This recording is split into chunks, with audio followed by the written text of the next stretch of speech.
So now I want to share with you a passage in the Gemara. There is no Maseches Hanukkah. Unlike, there are two rabbinic holidays. There's the rabbinic holiday of Purim, and there's the rabbinic holiday of Hanukkah. The rabbinic holiday of Purim, and even though it's in Tanakh, it's midrabanan, because anything after Moshe Rabbeinu is midrabanan. The rabbinic holiday of Purim has a whole Maseches Megillah, whole Maseches on Purim. Hanukkah, we only have 3 blot in the middle of Maseches Shabbos. So there is no Maseches Hanukkah. Why is Hanukkah discussed in Maseches Shabbos? Because it's the second perek of Maseches Shabbos, and that is perek b'mem adliken. That you recite that Friday night, the Mishnayos, and b'mem adliken talks about lighting Shabbos candles. So derech agav, once we talk about Shabbos candles, we talk about Hanukkah candles. So the whole sugya of Hanukkah is only 3 blot in the Gemara. The disproportionate treatments between Hanukkah and Purim is a question that Meforshim talk about. The Chassam Sofer says a vort that the end of the Hanukkah revolt eventually was the establishment of a malchus of the Chashmonaim. The Chashmonaim themselves established a kingdom, and the duration of the Hasmonean kingdom was 103 years till the Romans came in. Now, the Ramban, there's a very famous Ramban in Parshas Vayechi, where Yaakov Avinu on his deathbed, when he was talking to each of the tribes, says, Lo Yasser Shevet mi Yehuda, the scepter of authority shall always belong to the tribe of Yehuda. Malchus of Am Yisrael belongs to the tribe of Yehuda. David HaMelech is from Shevet Yehuda. Mashiach is from Shevet Yehuda. So the Ramban comments on that the Malchus of the Chashmonaim was a forbidden Malchus, meaning although the Maccabees, the Hashmoneans, were great tzaddikim, and because of them we were zocheh to liberate Eretz Yisrael from the Yavanim, but they shouldn't have made themselves kings. They should have turned it over to a successor of the Davidic line. And therefore Malchus Chashmonai was a forbidden Malchus.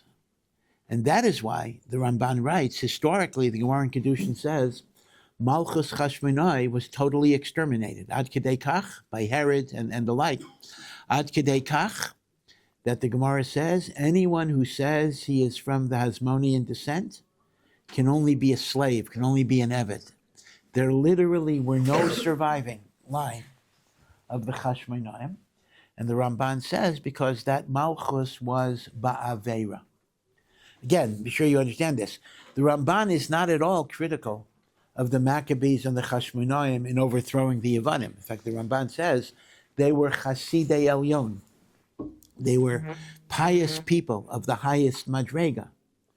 But they should not have assumed the Malchus, and that is why they were punished in such an ignominious way. I also want to point out, though, in a prior life, you might remember a book by George Orwell, not 1984, but his other book. He had a few books called Animal Farm. And Animal Farm, thank you. Animal Farm is a parody of the Russian Revolution of 1917. Right, the Russian Revolution of 1917 was overthrowing the Tsar because the Tsar was so oppressive, and it was designed to foster a society of greater justice and equality. And what you got as a result of the Russian Revolution was Lenin, Stalin, etc. So you really didn't have much of an improvement. Was Stalin better than the Tsar? I kind of doubt it. But be it as it may, Orwell's point was that in the history of revolutions, the people who want to overthrow the bad guys become the very bad guys they were trying to overthrow. Well, and therefore that was the story of Animal Farm. The animals revolted against the human owners because of the abuse, and what eventually happened was some of the animals became abusers of the animals, right? Again, it was a parody of the Russian Revolution. Well, in a very tragic way, what Orwell wrote about the Russian Revolution actually happened with the Maccabees themselves, and that is the whole war of the Maccabees, the Hashmoneans, was to overthrow Greek rule, but not for political reasons. It was to overthrow Greek rule so we could keep the Torah and the mitzvahs. It was a spiritual battle against Hellenism and assimilation. The paradox was the later Hasmonean rulers, in fact, became Hellenists. They became the very enemy which their ancestors had fought to overthrow. So, for example, you read about names which are Greek names: Yanai, Aristobulus, Hyrcanus. These are Greek names. Why would the Maccabees' descendants take on Greek names? The answer is they became Hellenists themselves. Right? So, going back to the Chassam Sofer says that Rav Yehuda Hanassi, the author of the Mishnah, was himself a descendant of David HaMelech. He was of the Davidic line, and he did not want to glorify the Hasmonean monarchy that was in violation of the imperatives of the Davidic line, and that is why, indeed, Hanukkah is so de-emphasized in the Mishnah. Now, again, you could take this wrong. You could read it like a personal grudge. He said, hey, I'm going to censor you guys because you took it away from my family. Obviously, the Chassam Sofer does not mean that.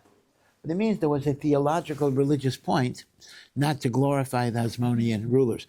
Okay, but be it as it may, the sugya of Hanukkah is contained in 3 blots in the second parak of Masechah Shabbos. Yeah.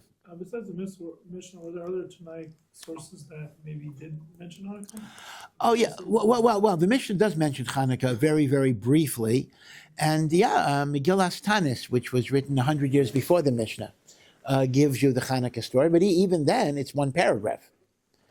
Now, I did mention, did I talk about the book of the Maccabees, right? Did I talk about that? Yeah. So the book of the Maccabees is a source that goes over Hanukkah in great, great detail.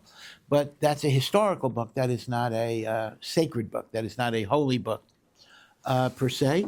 Josephus was a Jew, a Yosef ben Matisyahu HaKohen, and he wrote a history of, really a total Jewish history. He was an actual live witness to the destruction of the Second Temple. Josephus talks about the story of Hanukkah. So we do have historical records, both in the book of Maccabees and Josephus, but Chazal themselves do not talk about it a lot. But in discussing the mitzvah of Ner Hanukkah, it says the following. It says, you can do the mitzvah in 3 ways. Surprisingly, there is basic, there is mahadrin, doing it in a more beautiful way, and then there is mahadrin, mina mahadrin, the most beautiful of the beautiful. 3 levels.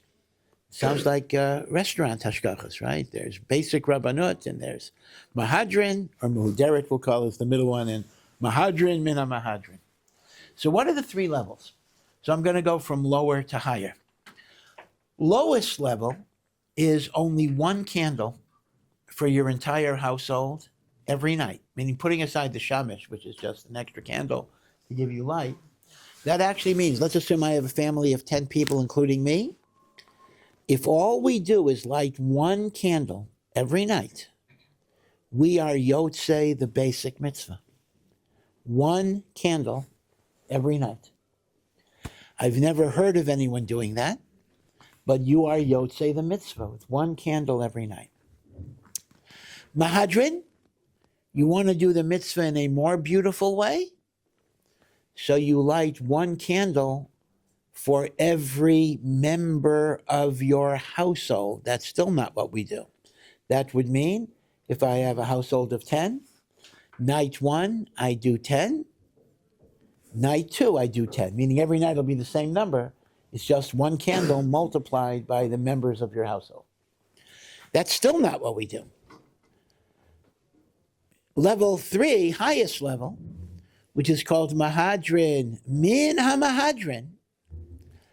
And this is the famous machlokas, Beis Shammai and Beis Hillel. Beis Shammai says start with 8 and you go down. Beis Hillel says start with 1 and you go up. And now, of course, as is always the case, in a machlokas, Beis Shammai and Beis Hillel, the halacha is like Beis Hillel, so we go up. But the thing to realize is, we are doing it on Mahadrin min Mahadrin. You didn't realize how righteous and holy you are.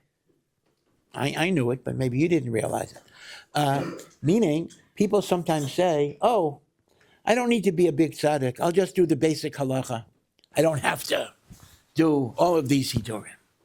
Huh? When it comes to Hanukkah, you are doing the highest of the highest of the highest. Mahadrin min ha-mahadrin. And I've never heard of a Jew that didn't light Hanukkah candles, even if they don't keep Shabbos. Not only are they yotzei, but mahadrin min ha-mahadrin. Now, halachically, there's a lot of details here, but let me just be masbir that there is a machlokes Ashkenazim and Sephardim. If you're doing the highest level, do you also include the middle level? In other words, the middle level is there's a lighting for every member of the household. The highest level is minyan hayamim. You want to demarcate the days. Sephardim take the position, and this is how the Shulchan Aruch paskins, that if you're doing the highest level, you only light one menorah. Meaning, if I have 10 people in my house and it's the fourth night of Hanukkah, I light one menorah with 4 candles, as opposed to everybody lighting their own menorah.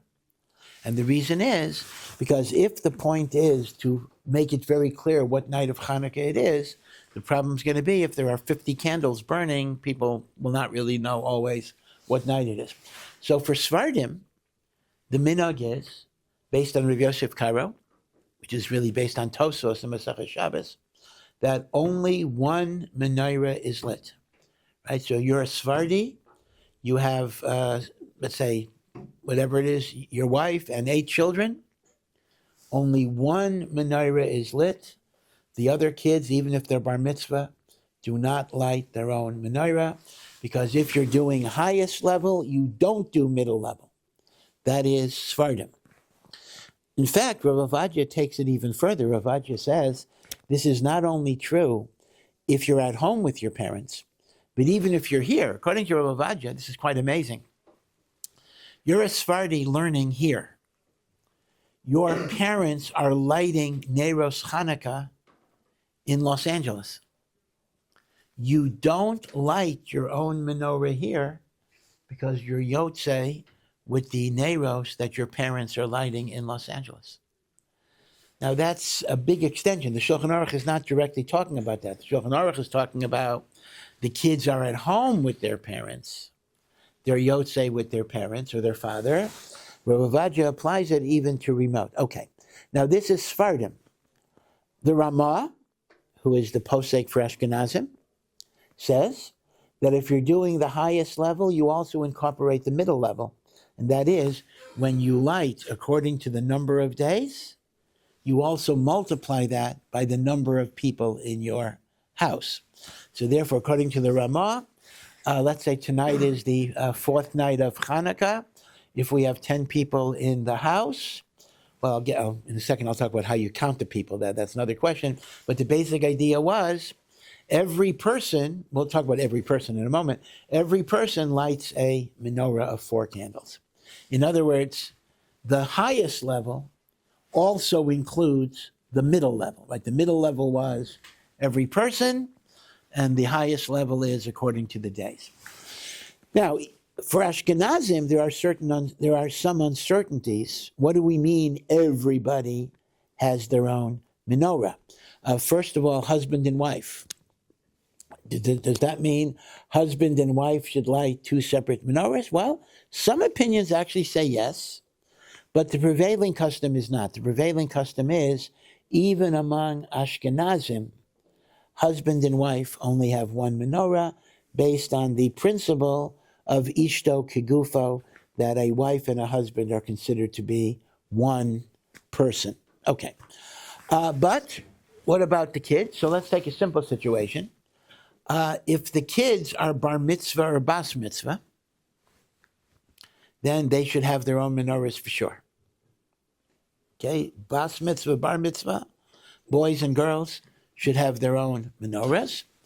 If the kids are ketanim, so then there are different minhagim. Some say a katan doesn't light, some say a katan does light. The question becomes, at what age? I mean, obviously you have a 6-month-old baby, right? So Do you light an extra? There are different minhagim here, meaning if the kid can't light, do I light an extra menorah for the child, etc.? These are machloksim. There are different minhagim. But I do want to emphasize, I hope you can see, this is only a shaila for Ashkenazim. It is not a shaila for Sephardim, simply because Sephardim only light one menorah. Right? Sephardim don't light multiple menorahs. So the issue of lighting for children is not going to be relevant, because even an adult child who is living at home or who is supported. Now again, if you have an adult child who has his own home, who's visiting his parents, then even Sephardim would say that, he could be Yotzei, but he could also light his own menorah. In other words, the issue is only a child who is living at home or who is supported by a parent, right? We're not talking about an independent person or a visitor or a guest. Okay. Without getting into all of the details, though, the one thing we can see is that there seems to be a great emphasis on Hanukkah about the concept of beauty. Multiple levels. Mahadrin, mina mahadrin. And why is that? Why is Hanukkah so connected to the idea of beauty? Now, you might say to me, well, every mitzvah is supposed to be done in a beautiful way. This is called Hidur mitzvah. To have a nice talis, beautiful tefillin, lulav, esrog. You honor Hashem when you do a mitzvah in a beautiful way. So Hanukkah is just an example of doing mitzvahs in a beautiful way. Well, that might be an answer, but it doesn't really work, because the Hidur mitzvah of Hanukkah is way, way, way beyond the normal rule of Hidur mitzvah. And I'll prove it to you mathematically. The Gemara in Bava Kama discusses how much money must you pay to do a mitzvah behidur? Meaning, let's imagine I could get a kosher esrog, not a beautiful one, but a kosher esrog for $40. Going back a long time, but let's go with that number. But if I spend more money, I can get a beautiful esrog. How much more money must I spend to get a beautiful esrog if I can get a kosher one, let's say for 40? So the Gemara gives a quantifiable answer. The Gemara says that you don't have to spend more than a third of your final price for Hidur. That would mean $60. Meaning if I can get a kosher for 40, then I have to spend up to 60, because the $20 extra is 1/3 of your whole price, to get a mehuder. So if I could get a beautiful esrog for $50 or $60, I got to do that. But if it's going to cost me more than $60, I am not mechuyev to spend more than a third of the final price on Hidur mitzvah. Now, if you calculate that formula for Hanukkah, you can see that you're going way beyond that. Because like this, according to the strict halacha, if I have a family of 10 people, all I need for all of Hanukkah is 8 candles. I light 1 candle a night for everybody. Now, instead of 8 candles, if I'm doing Hidur, what does it say? I light for every member of my household, or they light on their own, multiplied by the number of days. That would mean that on the last night of Hanukkah, I'm lighting, 80 candles. Or not I, but they're lighting 80 candles, and then you add together all the candles that were lit. Meaning, now I know candles are not expensive, etc., but you're certainly going way beyond 1/3. You're doing it thousands of percent more than the basic requirement. So the point is that the Hidur mitzvah of Ner Hanukkah is way beyond the Hidur mitzvah of everything else. So what is the shaychus between Hidur and Hanukkah?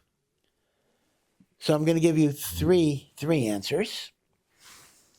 Answer number one is, we know that Hanukkah is the victory over Yavan. Right? Hanukkah is the victory over the spiritual force of Yavan that wanted to take us away from the Torah. Now, Yavan was the seat of culture, whether it was philosophy, mathematics, science, literature, drama, music, poetry, politics, democracy, as we understand it, really was a creation of Greece. It is the source of Western civilization. Is it good or is it bad, right? Hanukkah, we villainize and demonize Yavan, right? That's kind of the talk. But is that really the case? So Rav Shimshon Raphael Hirsch, the great 19th century German rabbi, who really saved Germany. Germany was in the throes of the reform movement that was spreading like a virus. And Rav Hirsch kind of stopped the tide and created a vibrant, we know Rav Hirsch from his writings, but people sometimes don't realize what a leader he was in practicality. Rav Hirsch was not just an author, Rav Hirsch was a community builder. And Rav Hirsch founded a school of philosophy that goes by the name Torah im Derech Eretz, which means Rav Hirsch actually had a certain belief that instead of rejecting secular wisdom can be used to give us insight in how we serve Hashem, and it can actually augment a person's spiritual sensibilities. Again, this was a shita that was rejected by the Lithuanian, Polish, Russian, and they had a lot of problems with Rav Hirsch because everybody admired Rav Hirsch, and they considered him a great tzaddik, but they actually didn't agree with his philosophy. So that created what's called a cognitive dissonance. How did the Gedolim of Slobodka, Mir, Kamenetz deal with a person like Rav Hirsch? Because the shita in Lithuania, Russia, Poland was that secular studies were treif, were forbidden, and Rav Hirsch kind of endorsed them. This is a tension, by the way, that exists even today, to this very day. Now, Rav Hirsch says the following. If you remember, when Noach, after the flood, when Noach got drunk and his nakedness was exposed, and Ham wanted to call attention to that nakedness, so Noach's two other sons, Shem and Yefes, walked backwards, and they covered up their father's nakedness. And God gave a bracha to Yefes and said, Yaft Elokim liyefes. This is a pun. Yaft. God shall give beauty to Yefes. V'yishkon b'yolei Shem, and he shall dwell in the tents of Shem. Now in English that sounds bad, the tents of Shem, but Shem is Noach's son. He shall dwell in the tents of Shem, the son of Noach. Listen to what Rav Hirsch says. Rav Hirsch offers an absolutely beautiful explanation of this pasuk. Noach is the progenitor of humanity. I mean, the human race has been destroyed except for Noach and his sons. So Noach is the founder of the new human race. And as Noach contemplates the future, Noach understands there are two missions for humanity. The first mission is to spread godliness, kedusha, and morality to the world. That's the spiritual mission. And that mission was entrusted to Shem. And from Shem it went down to Abraham, who was the 10th generation. And from Abraham to Yitzchak to Yaakov to the Jewish people. So that's mission number one. Holiness, ethics, morality, godliness. Then there's a mission number two for humanity. And that is the creation of beauty. You might call it culture, science, technology, philosophy, mathematics, art, music. Now you may find a little odd that I'm juxtaposing, let's say, technology with art, but all of them are forms of beauty. In fact, a mathematician will commonly describe mathematics as beautiful. Philosophy, a philosophical argument, well stated, has a beauty. Now, you may not remember calculus as particularly beautiful, but indeed, from a certain perspective, it 100% is. So that was given to Yefes. The godliness mission was given to Shem, who passed it down to Avraham. The beauty and the culture and the science was given to Yefes, who passed it down to his son Yavan, Greece. And these are two missions for humanity. Both are valid. Both are good. But what is Noach saying? Yefes is given the gift of beauty, but only when it dwells in the tents of Shem, meaning it subordinates itself to godliness and holiness. And then it becomes an augmentation. It becomes an enhancement. It becomes a beautification. But when Yavan is in opposition to the idea of Shem, when it tries to elevate human intelligence above divine wisdom, then it becomes destructive, oppressive, and evil. See? This is Rav Hirsch's argument, so to speak, for Torah and Derech Eretz. It is the beauty of Yefes dwelling in the tents of Shem. Right? Beautiful, really, very, very, it's not even a drush. It fits exactly what's going on in the verse in a very, very powerful way.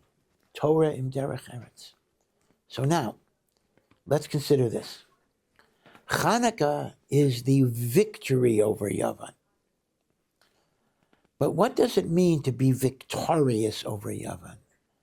Does it mean to destroy the wisdom of Yavan?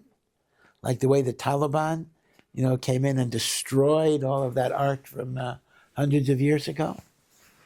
Or is the victory to reclaim the beauty of Yavan and bring it into the tents of Shem and use it for holy purposes?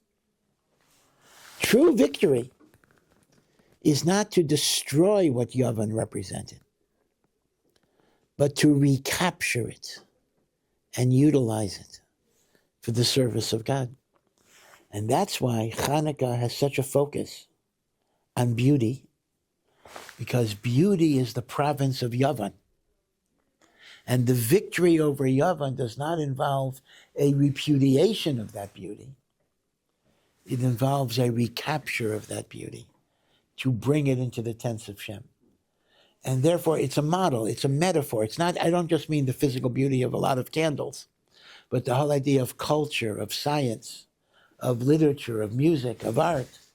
The goal is not to reject. The goal is to bring in and make it part of your avodas Hashem. Now, I understand that when I'm saying there are people who will argue with me, meaning there is the Litvish Shita that kind of rejected Torah, Derech Eretz, etc. And I also want to point out that this is not really relevant to college or whatever, because, it used to be that the problem with college was secular wisdom that took you away from Torah study, etc. And we could talk about this debate. Today, the issue is not secular wisdom. The issue is lifestyle, the decadence of lifestyle, of drugs and sex and everything else. So even Rav Hirsch, who was not against going to a German university in the 19th century, might not at all agree to a modern American college campus.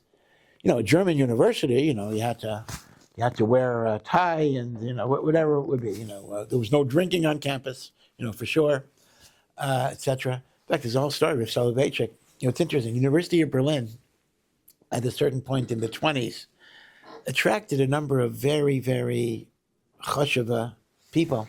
Lubavitcher Rebbe was there for a while. Rav Soloveitchik was there.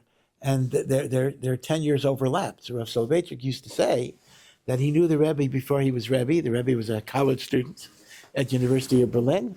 And he says he once bailed the Rebbe out of jail. It was Purim, and the Rebbe, who was not the Rebbe then, got a little shikker, and he stood on a chair and he was giving a drasha. And of course, in the German university, there was no freedom of speech. You can't make a speech without getting a permit, without getting a license, whatever it is. So the Rebbe got arrested for disturbing the peace. And Rav Soloveitchik said he paid the bail, he got him out of jail. And he said to the Rebbe, now I know you'll be a Rebbe, because every Chabad Rebbe has to be in prison for a while and then gets then gets released. So this is the sign. So Baruch Hashem, you only have one night in prison or whatever, even less than that. But now you've done what you need to do to become Rebbe. So in the German university of the 1920s, this is before Hitler, right? Right. So there were intellectual challenges, but the lifestyle was a very, very civilized, disciplined, moral life. So that is the background of the Torah and Derech Eretz debate. It has no relevance in many ways to campus life today. You know, it's almost as if, people say, oh, to go to college, I'm afraid my son is going to read Spinoza and David Hume and Hegel. Yeah, right. That's exactly what you're going to do on the college campus. It's almost like, halvai my son would read David Hume on the college campus. He's more likely to be on cocaine or whatever it is. So yeah, you got to be careful. You can't. People say, well, Rav Hirsch was in favor of college. You have to understand that the situation will be different. Okay, that's a talk for another time. But you see the first answer. The first answer basically is that we are reclaiming the beauty of Yavan and using it for Avodas Hashem. So let me give you a second answer. I don't think I'll have time for three answers, but I'll give you the second answer. The second answer is actually very, very interesting. They're looking for oil, and all the oil is tameh. So the only oil they find is one jar of oil, an earthenware jar, that is sealed with the seal of the Kohen Gadol, that had not been tampered with. And that was the oil. There was only enough to burn for one day, and miraculously it burned for 8 days, by which time they could get new oil. That is the Hanukkah miracle. Now, here's the question. The question becomes, why would a jar of menorah oil be sealed with the seal of the Kohen Gadol? The Kohen Gadol was not the custodian of the Shemen in the Beis HaMikdash. In fact, there was an office, there was an official in the temple who was in charge of flour and oil. The Kohen Gadol was not in charge of the inventory of flour and oil. So why would there be a jar of oil that was sealed with the seal of the Kohen Gadol? So listen to this. It is posited by one of the Meforshim that this was not menorah oil at all, but rather every single day in the morning and the evening, the Kohen Gadol had to bring a meal offering. Half in the morning, half in the evening, which is flour mixed with water, mixed with oil. And this is called chavitin. In fact, the modern word for omelet in Hebrew, chavita, comes from the Talmudic term for the Kohen Gadol's mincha offering, chavitin, because it was fried and baked and all sorts of different things. So this was not menorah oil. This was the Kohen Gadol's own oil, which was used for his chavitin. But that raises a difficult problem, because the quality of oil that you need for menorah is much higher than the quality of oil you need for a meal offering. The quality of oil that you need for a menorah must be totally clear without any sediment whatsoever. And it's only the first few drops you get when you squeeze an olive. But mincha, a meal offering, chavita is just a mincha. Mincha oil can be grade B oil, meaning oil with sediment and the like. So the question is, if the oil they found was mincha oil, how could they use it for the menorah? It wasn't grade A. The answer must be that even though the Kohen Gadol could have used grade B oil, he wanted to do the mitzvah in a beautiful way, and he put in grade A oil, which means we would have had no oil at all had not the anonymous Kohen Gadol wanted to do Heder mitzvah. So the whole miracle came only because of Heder mitzvah. You see, because had he not done a Heder mitzvah, he would have used grade B oil, and grade B oil wouldn't have been kosher for the menorah lighting. So we wouldn't have had even 1 day of oil to put in. And remember, there'd be no miracle unless we have 1 day of oil that God causes to burn for 8 days. Had we not had the 1 day of oil, we would have had nothing. So the reason why Hanukkah has such an emphasis on Heder Mitzvah is because the whole miracle came to pass only because of Heder Mitzvah, i.e., the anonymous Kohen Gadol, who was using grade A oil for his mincha offering, even though he could have used grade B oil if he just wanted to be Yotzei, the basic mitzvah. Now, one final thought. Let's go to the machlokas Beis Shammai and Beis Hillel. If you go, Beis Shammai says you go down. Beis Hillel says you go up. We, of course, follow Beis Hillel. But the Gemara gives in Shabbos a few explanations, but one of the explanations it says is, Beis Hillel is pretty easy to understand because you go up in holiness. In holiness, you always start low, you move up. Okay, that makes sense. But why does Beis Shammai say you go down? What's the logic of going down? So the Gemara says that Beis Shammai wants to connect it to the bulls that you bring on Sukkot. We bring 70 bulls on Sukkot, and they are brought in descending order. So the same way the 70 bulls of Sukkot are brought in descending order, Beit Shammai says the Neros of Hanukkah are lit in descending order. Right? That's what the Gemara says. The question becomes, but what's the shaychus? What's the connection? Why would Hanukkah match the bulls of Sukkot in Beit Shammai?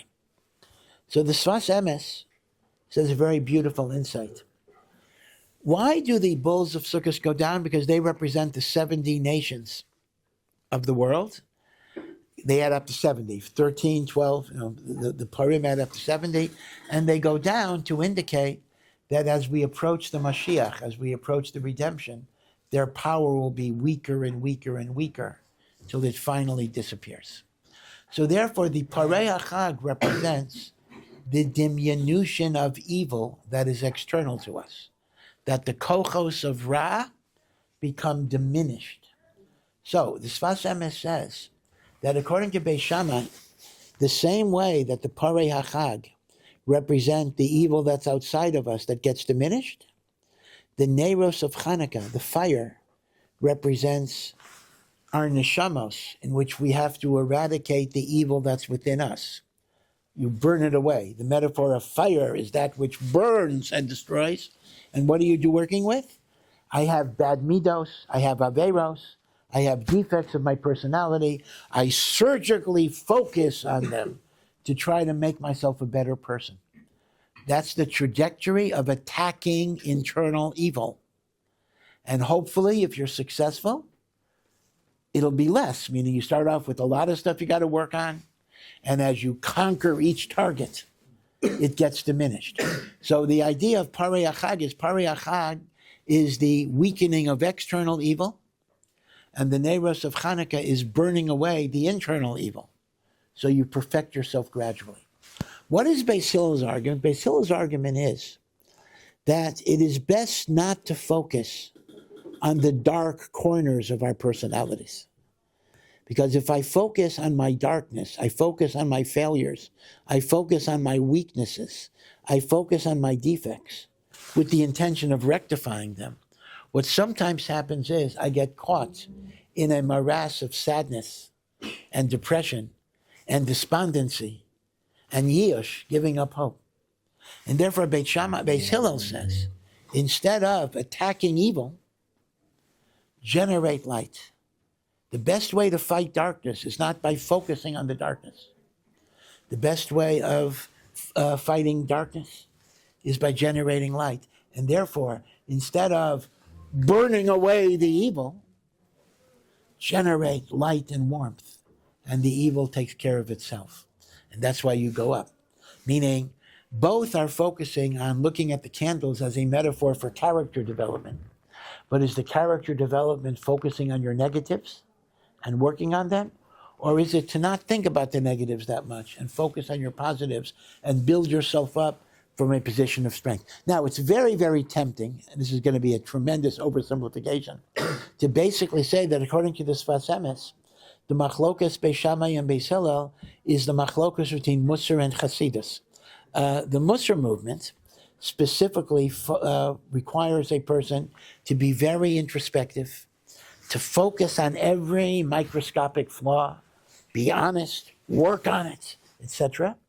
Chasidus, again, I'm certainly oversimplifying, often emphasize, don't think about all the bad stuff you've done, focus on being good, being besimcha. So it's interesting that according to the Sfas Emes, Beis Shammai is more of a Musar approach, Beis Hillel is more of a Chasidus approach, and of course, it turns out to be very convenient. Okay, maybe we should stop here. Be it as it may, because that makes the Sfas Emes like Beis Hillel, but okay. Anyway, Rosh Rice is speaking now, so have a Freilich Hanukkah. Thank you for listening to this Ohr Somayach production. To find out more and to partner in our mission, please visit ohr.edu.